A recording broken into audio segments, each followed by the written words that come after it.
തങ്ങൾ തങ്ങന്മാർ ഏതൊക്കെ മഹല്ലുകളുടെ അധിപന്മാരാണോ ആ മഹല്ലുകളെയൊക്കെ യോജിപ്പിക്കുക. സത്യത്തില് സുന്നി മഹല്ലുകൾ എവിടെയൊക്കെ ഉണ്ടോ അതിനെയൊക്കെ യോജിപ്പിക്കുന്ന സുന്നി മഹല്ല് ഫെഡറേഷൻ സംസ്ഥയിലുണ്ട്. സമസ്തയോട് അഫിലിയേറ്റ് ചെയ്ത മഹല്ലുകളും പള്ളികളും ഒക്കെ ബന്ധിപ്പിക്കുന്ന ഒരു പൊതു ബോഡി ഉണ്ട്. അതിനകത്ത് വിഭജിച്ചുകൊണ്ടാണ് തങ്ങന്മാരുടെ ഒരു നീക്കം, പണക്കാട് തങ്ങളുടെ ഒരു കളി. ഇപ്പോൾ അതിന്റെ കീഴിൽ പുതിയൊരു നീക്കം നടക്കുന്നു. നാളെയോ ഈ ആഴ്ച കടവ് റിസോർട്ട് ആലോചിച്ച് നോക്കൂ. കടവ് റിസോർട്ട് എന്ന് പറഞ്ഞാൽ ഞങ്ങളുടെ മലബാറിലെ എണ്ണപ്പെട്ട നമ്പർ 1 സ്റ്റാർ ഹോട്ടലുകളിൽ ഒന്നാണ്. ആ ചാലിയാറിന്റെ രവി പിള്ളയുടെയാണ്. ആലോചിച്ച് നോക്കൂ. റവീസ് കടവ് എന്നാണ് അതിന്റെ പേര്. അപ്പോ രവി പിള്ളയുടെ സ്റ്റാർ ഹോട്ടലിൽ കേരളത്തിലെ ഈ പാവപ്പെട്ട മുസ്ലിം സമുദായത്തിന്റെ മഹല്ല് കമ്മിറ്റിയുടെ യോഗം ചേരുക. ആരാ വിളിക്കുന്നത്? പാണക്കാട് തങ്ങന്മാര്.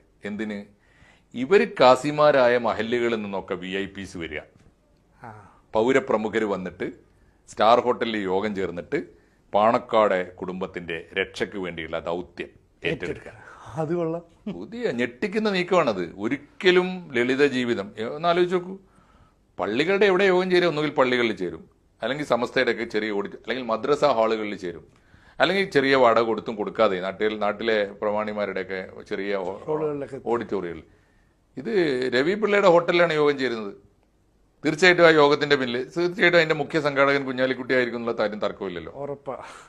അപ്പൊ ഇങ്ങനെ ഒരു പാണക്കാട് രക്ഷാ ദൗത്യം ആരംഭിച്ചിരിക്കുകയാണ് കേരളത്തിൽ. എല്ലാവരും വലിയ ജാഗ്രതയോടെ, എല്ലാ മതസംഘടനകളും ജാഗ്രതയോടെ കാണേണ്ടതാണത്. മാത്രമല്ല, മതത്തെ ഉപയോഗിച്ചുള്ള രാഷ്ട്രീയം അപകടകരമായ ഒരു വിധാനത്തിലേക്ക് പോകുന്നതിന്റെ ഒരു അടയാളം കൂടിയാണത്. വേറൊരു കാര്യം, തങ്ങൾ കാസിയായിട്ടുള്ള മഹല്ലുകളിൽ പല സ്ഥാപനങ്ങളുണ്ട്. ആ സ്ഥാപനങ്ങളുടെയൊക്കെ പ്രസിഡന്റ്, വിദ്യാഭ്യാസ സ്ഥാപനങ്ങളുണ്ട്, അതിന്റെയൊക്കെ പ്രസിഡന്റ് ഇദ്ദേഹമാണ്. ഈ സ്ഥാപനങ്ങളിലൊക്കെ വലിയ അഴിമതി നടക്കുന്നുണ്ട്. അതിനെക്കുറിച്ച് കഴിഞ്ഞൊരു എപ്പിസോഡിൽ നമ്മൾ പറഞ്ഞാൽ വലിയ അഴിമതി നടക്കുന്നത്, വലിയ കോഴ. കേരളത്തിൽ ഏറ്റവും കോഴ വാങ്ങുന്ന സ്കൂളുകളൊക്കെ ഈ പരമ്പരയിലുണ്ട്. പാണക്കാട് തങ്ങൾക്ക് തന്നെയും ഒരു സ്കൂളുണ്ട്. വലിയ അഴിമതിയാണ്. ഈ അഴിമതിയെ ജനകീയമാക്കുന്ന ഒരു വലിയ സംഘമായി അതിന്റെ നേതൃത്വത്തിലേക്ക് പാണക്കാട് തങ്ങൾ കുടുംബം വരികയാണ്. അതിനെ രക്ഷിക്കാനുള്ള രക്ഷാദൗത്യവുമായിട്ട് വലിയ സന്നാഹങ്ങൾ നടക്കുക. അതാണ് പറഞ്ഞാൽ ഈ പറയുന്ന തങ്ങളെ രക്ഷിച്ചെടുക്കുക എന്നുള്ളതാണ് ഇതിന്റെ ഒരു അത് മാത്രമാണ്. പക്ഷെ തങ്ങളെ രക്ഷിക്കാനുള്ള ആത്മാർത്ഥത കൊണ്ടൊന്നുമല്ല. തങ്ങളെ രക്ഷിച്ചില്ലെങ്കിൽ പലരുടെയും ഉപജീവന മാർഗം അല്ലെങ്കിൽ പലരും ഉണ്ടാക്കി വെച്ച മാഫിയ ലോകം തകർന്നു പോകും. കാരണം തങ്ങളെ മുന്നിൽ വെച്ചുകൊണ്ട് നക്കാപ്പിച്ച വല്ലതുമൊക്കെ തങ്ങൾക്ക് കൊണ്ടു കൊടുത്താലും അതിന്റെ മറവിൽ നടക്കുന്ന കോടാനകോടിയുടെ ഇടപാടുകൾ ആണ് തകരാൻ സാധ്യതയുള്ളത്. അത് കാണുന്നുണ്ട് ഈ മാഫിയ ലോകം. അതുകൊണ്ടാണ് രവി പിള്ളയുടെ ഹോട്ടലിൽ തന്നെ ചെന്നിട്ട് പാണക്കാട് തങ്ങളുടെ മഹല്ലുകളെ രക്ഷപ്പെടുത്താനുള്ള വലിയ യോഗം. ഇത് മുസ്ലിം കമ്മ്യൂണിറ്റി വളരെ ഗൗരവമായിട്ട് തിരിച്ചറിയുന്നതാണ് ഞാൻ വിചാരിക്കുന്നത്.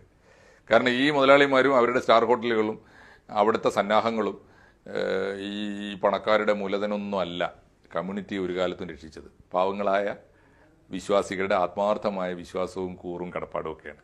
അവരത് തിരിച്ചറിയുമെന്നാണ് എൻ്റെ വിശ്വാസം.